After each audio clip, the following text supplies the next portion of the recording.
Good morning, good afternoon, good evening, folks. Michael Zuber, one rental at a time, back with the one and only Mr. Greg Dickerson. How you doing, sir? Doing great. Good to see you. I like it. I like it. I like Good it. start, good finish, man. Start strong, finish strong. There you go. I love that. Were you ever a football coach?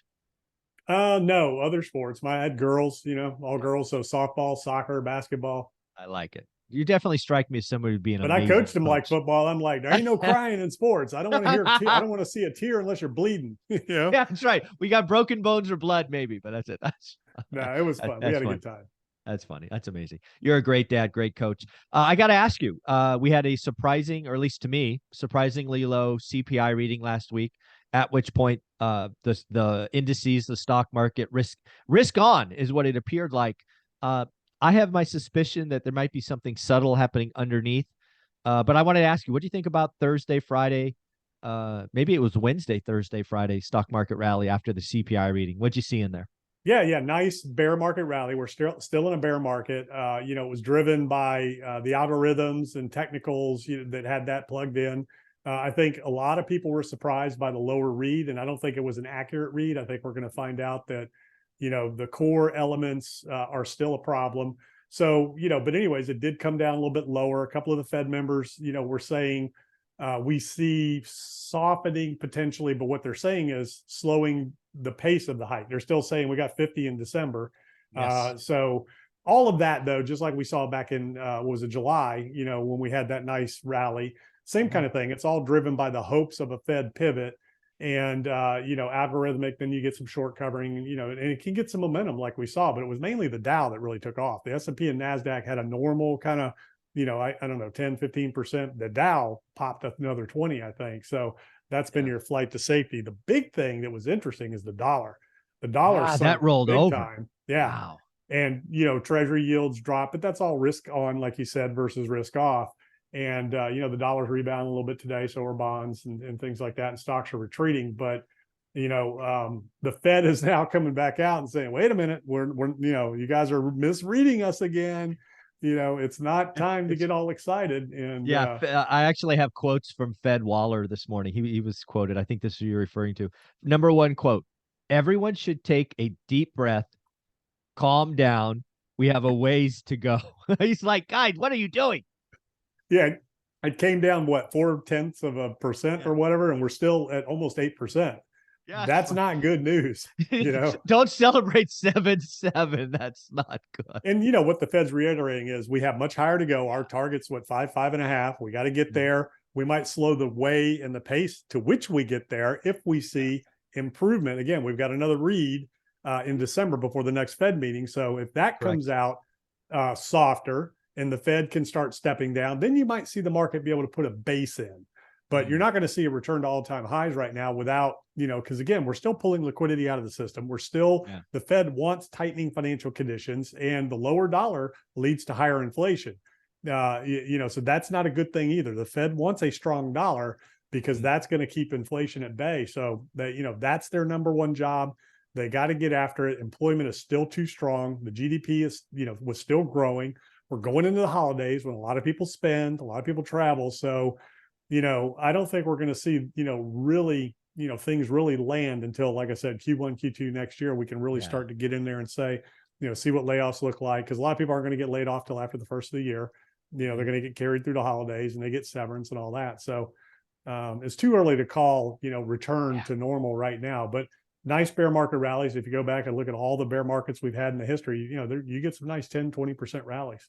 Yeah, one of the conversations I had over the weekend, I think this is accurate. I might be off, but 4 of the 5 best single day rallies were in bear markets, right? Percentage wise. So you can get these like really impressive 5, 6, 7% moves in a day, and it's just, to me what last week was really something that I really haven't heard in the media, and that is traders. The market, if you will, was set up for another negative reading, right? Because I think we were 3 inflation readings in a row where it surprised to the upside. Everybody came into that reading, or almost everyone came into that meeting negative, like, oh, going to be another bad number, myself included.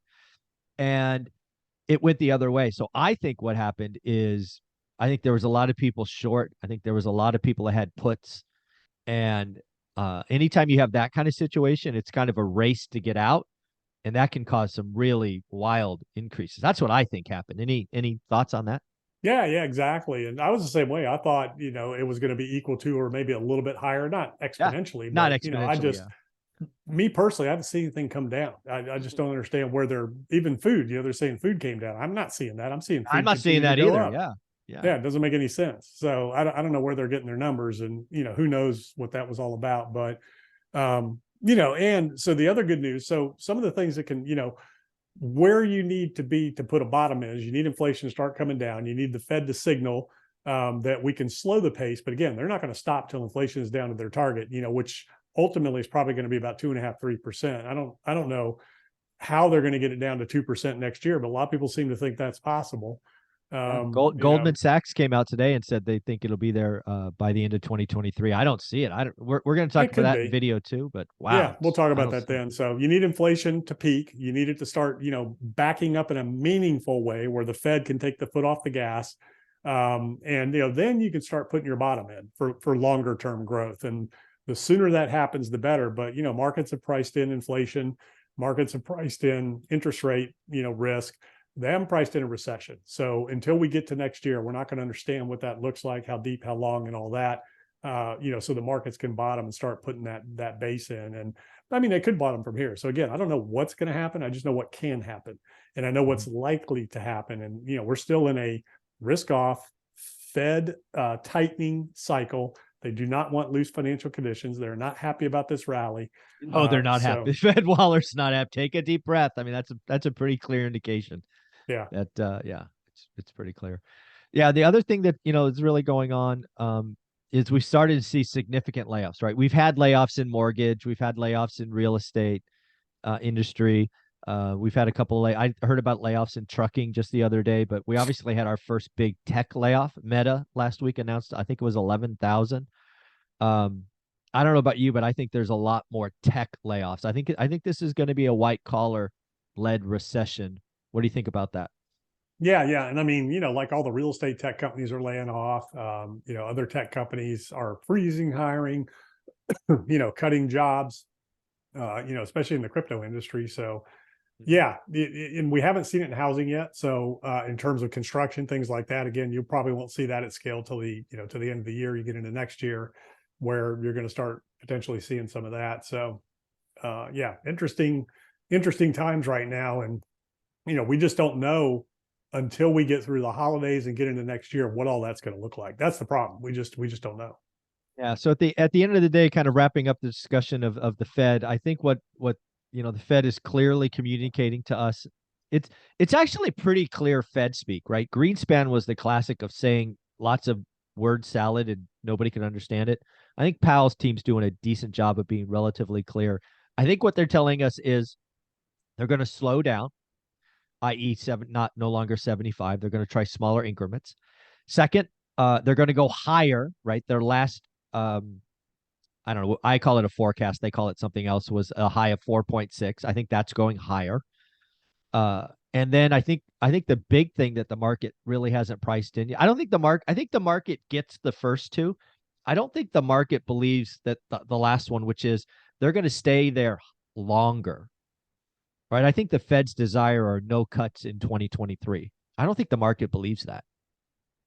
Yeah, and I think the market thinks that everything's going to recover. Inflation is going to come down, economy is going to recover. And, so that's the contemplation that's out there right now. I don't know if they just don't believe the Fed. I think they don't believe the economy is going to be in bad shape. And, if you're on Wall Street, you're an analyst, you're an investment manager, how do you make your money? You make your money when the market goes up. You don't make it when it's going down. So they have to stay positive to keep capitals inflowing into the market. So Got those it. are the narratives you're going to hear. Well, that's actually an interesting twist. I actually got a question over the weekend that I could ask you here. Um, Obviously, it's almost the end of the year. Wall Street bonuses are around the corner. So, do you think there's a incentive for market makers and whatnot to kind of push the market higher as we get into the end of the year? Absolutely. That's why you always see the Santa Claus rally, and not always. You can go back and look at the Yeah. history, and see it's not always. But yeah, that's why that is. And it's not just bonuses. It's to hold on to their jobs. There's a lot of jobs at risk right now. So if they don't perform between now and the end of the year, they're going to get cut. Wall Street's laying off, and the banks are laying off big time. So yeah, I mean, that's why you get that Santa Claus rally. That's why you're seeing these big rallies now, because the closer we get to the end of the year, the more you're going to see these huge rallies try to make up for lost ground. The problem is they don't have the foundation underneath it to sustain it and keep the momentum going. Very, very cool. Very exciting stuff. Greg, where can people find you? Yeah, gregdickerson.com.